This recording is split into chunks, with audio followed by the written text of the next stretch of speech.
Haycock 45, what are you looking at? I think you're looking at a couple of beautiful 1911s, and are they gorgeous? Better question is, are they really 1911s? Well, we're going to talk about that. Let's shoot one of them first, like this one. It actually is a 1911. I'm going to shoot it where it says 1911, or try on that target. Yeah, let's put another one there. Okay. Now let's shoot steel. Yeah, it works. 1911. Interesting. Okay. 1911 versus 1911 A1. Well, first of all, what the heck is a 1911?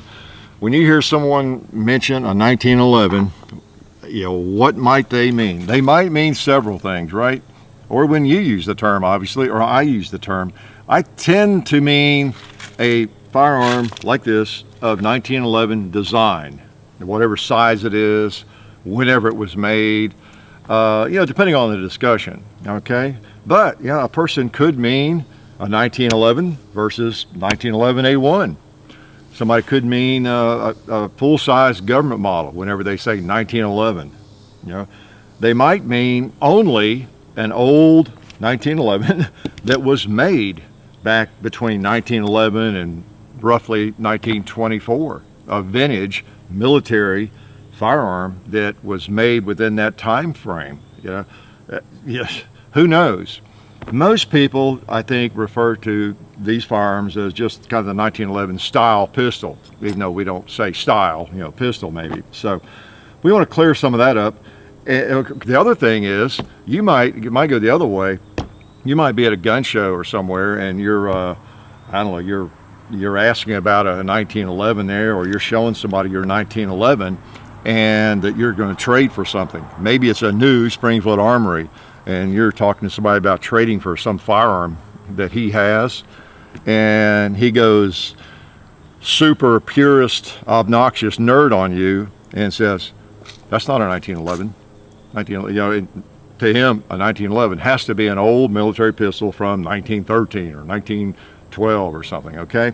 So it runs the gamut, and most of us who have studied these firearms very much, the 1911 style pistol, we kind of know, not everybody, but we kind of know that there was the actual 1911s that came out, and then it was modified in the 1920s, and that's mainly what I want to talk about here, because there weren't a lot of changes. See, I did shot all the ammo. Yep, I did. Okay, pull the trigger. This one has no ammo in it. So what are the differences between the 1911 and the 1911 A1? And many of you already know that, but many of you don't know the differences probably. And I'm going to go into extreme depth. There were actual transitional guns as well, as there normally are. When there are changes made in a firearms production, it's not like one day they're making one like this, and the next day they're exactly like that. You have parts left over. I have an AR-15 like that. It's a transitional AR-15. It's an A2. Looks kind of like a mix of an A1 and an A2 for the same reasons. So what are the basic differences between, now when I say an original 1911, I do mean the first ones that were made, 1911, then on up into about 1924. 1924 was kind of the onset of the A1, okay? But again, there were transition guns. There was a time period there where they were working on some modifications, and then about 24, most of them made, I think Colt made about 10,000 of them that year. They were like this, okay? So the difference is 4 or 5 differences, and there may be some other subtle differences you're aware of, but I'll go over the main differences.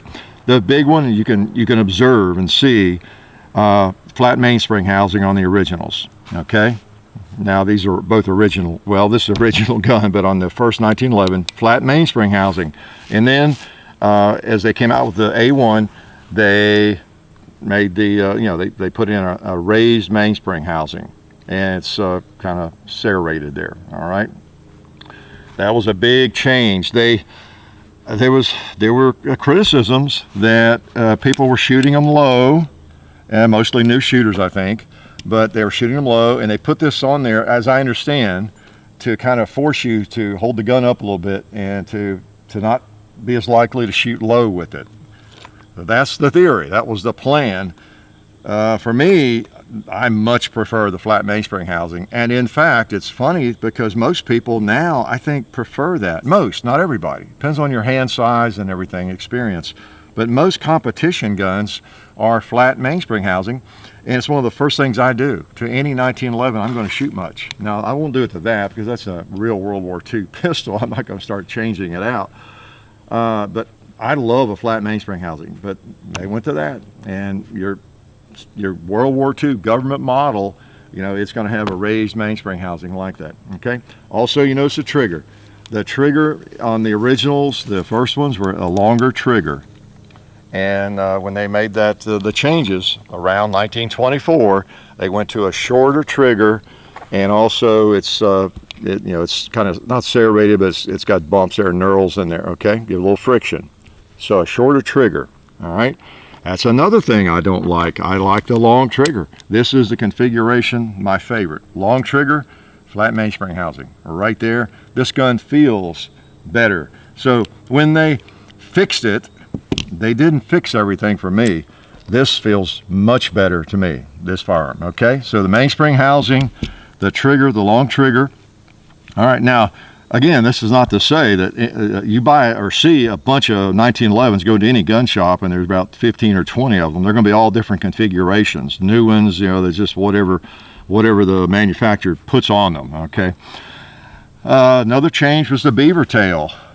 It's the actual the safety tang, we'll call it. See, the safety, the grip safety, the tang is not very long on this thing, and you notice it's longer on this A1. Okay, this Colt A1. These are both Colts. That's an A1, and it's a little bit longer. Now, it's still not what we would call a true beaver tail, I guess, that you see on a lot of the competition guns or just new firearms. It's not as comfortable as some of those, but the main thing is you don't get the hammer bite that you get with this one. Now that is one improvement, no doubt about it, because you got a pretty big hammer spur, and you can see your skin gets up in there. Even if you have normal size hands, you can get hammer bite. And I don't know if I got any, I guess I didn't get any, maybe a little on that, those few shots I fired. But if I shoot this thing 3 or 4 magazines, I'll be sore right there. It's as simple as that. And that was a major criticism, because a lot of people were suffering from that hammer bite or hammer pinch there. Because you can see that it comes, now it doesn't look like it. It looks like there's plenty of room there. But you see when the slide comes all the way back and pushes that down, it's pushing it, down like that against your skin and catching a piece of your skin there. All right, I don't know, how can you design this gun and not discover that earlier on? Now I read also that what was that guy's name? John Browning actually was in on the design changes of this and helped with it, even though it was kind of a field thing, resulting from criticisms from the field, the cavalry, and different folks. But that he was there at the Colt factory, helping with that. Now, I don't know how true that is. So that was a big improvement right there. I like that improvement. Another thing, a little more subtle, the cutout, where they relieve this. See that on the A1? You don't have that cutout there on the early ones, the 1911. Now this is a replica of the early 1911. This is the Colt replica. It's just like them. It's not an original one. So that's more squared off on both sides, you see. All right, so they went ahead and started machining the frames on both sides to do that for more comfort. And also, if you have small hands, it essentially, in a way, it kind of shortens the distance to the trigger too, when you think about it. So if you have really small hands, you're not reaching around that big 2x4 there, I guess. It's not a problem. That's another thing, is not a problem for me. I guess maybe it's a little more comfortable there. It's kind of cool looking too. So I don't know how much of an improvement it is, but it doesn't take away or cause any problems. So, makes it look cool. So that cutaway on the frame. So we got the mainspring housing, the trigger, that cutaway. We got the extended safety tang. What am I forgetting? Okay, the sights were slightly improved, not by much really. You really almost can't tell any differences. The rear sight's a little bit higher. It's got a little bit more of a cutout. You probably can't see it. Changes in sights, even a subtle change, is a big difference, of course. and the notch on the A1 on your right and my right has a little bit bigger opening there, so that's kind of nice. The front sight is supposed to be a little bit bigger, and attached a little better. As I understand, they lost some of them. They would come off, and so they changed the way it was attached, I think, and made it a little bit bigger. Maybe it's a little wider. Okay, I don't think it's any higher, maybe.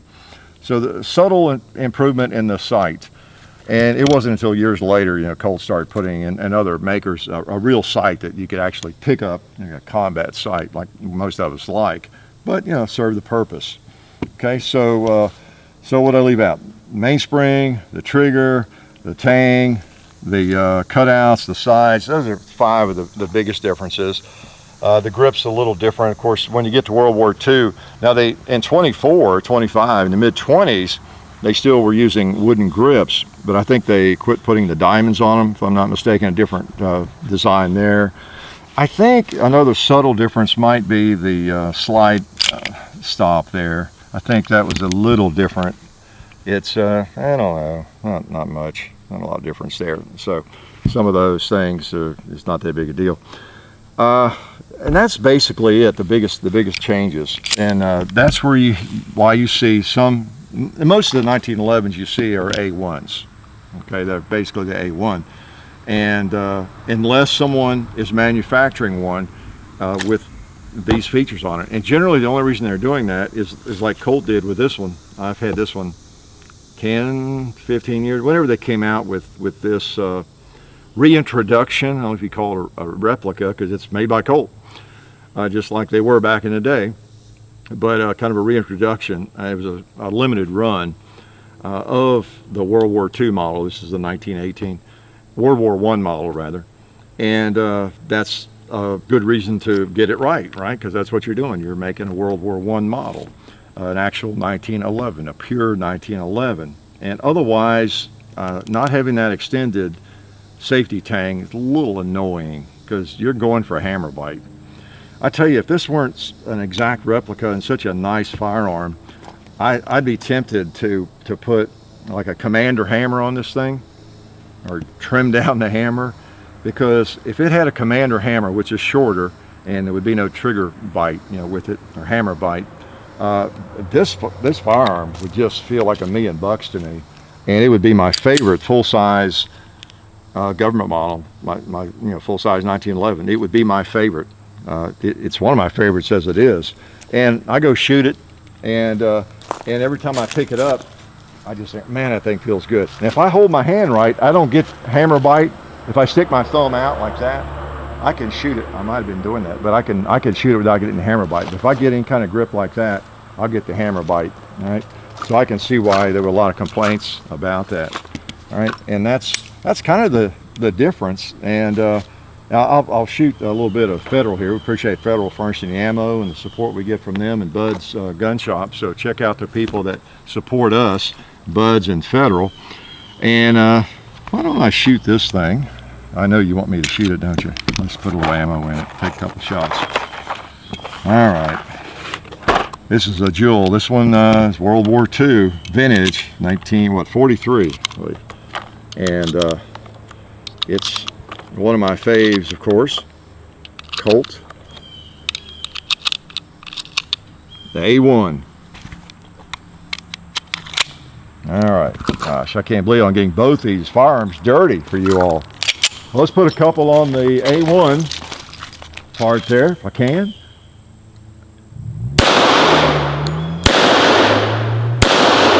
There we go, and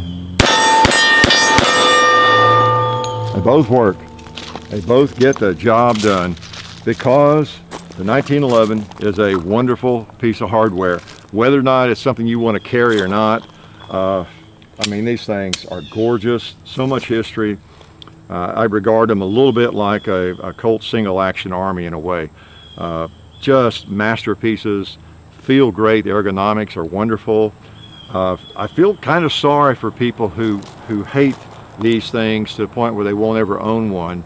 You don't have to carry it. It doesn't have to be your favorite pistol. Lots of firearms involved in our hobby that many of us own that we're not going to take to battle necessarily. Okay, just for the history of it, they're just wonderful little firearms. The 1911. So if you're in an argument or you're in a discussion with somebody, hopefully that helps a little bit. A really true 1911 would be that one on the table, more or less, okay? 1911, then the 1911 A1. Again, most of us just mean a 1911 style pistol, and we know what we're talking about, right? So, hope that helps. Life is good.